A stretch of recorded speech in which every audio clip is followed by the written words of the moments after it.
Porin poliisin huumevalvonta paljasti juhannuksena useita nuorten huumerikoksia. Kiinni jääneistä parikymmentä oli Pirkanmaalta, Sastamalasta, kaikki alle 20-vuotiaita ja joukossa oli myös alaikäisiä. Sastamalan poliisin mukaan alueella on jo aiemmin kiinnitetty huomiota teini-ikäisten kannabiskokeiluihin. Sastamalan torilla toivuttiin koleasta juhannuksesta.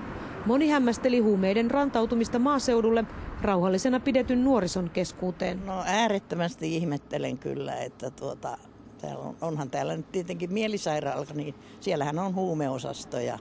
Mutta että sitä on nyt tollain vaan noissa nuorten joukossa, että varmaankin kasvattavat itse sitä marihuanaa.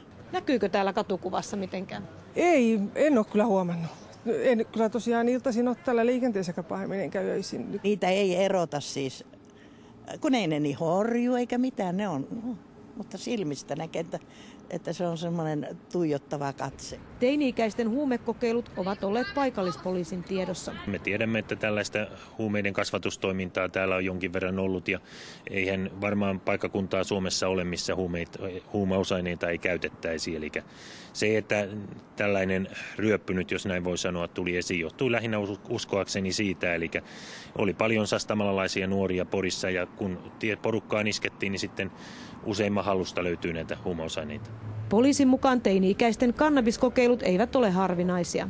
Näitähän tulee aina silloin tällöin esille eri paikkakunnilla. Varmaankin tähän ikään liittyy erilaisia kokeiluja ja tässä tapauksessa nyt on sitten kokeiltu huumausaineita.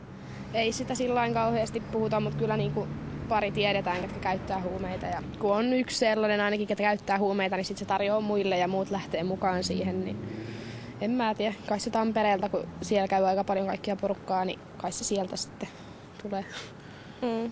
Just näin. Onko teille tarjottu? On, mutta en ole ottanut. Ei.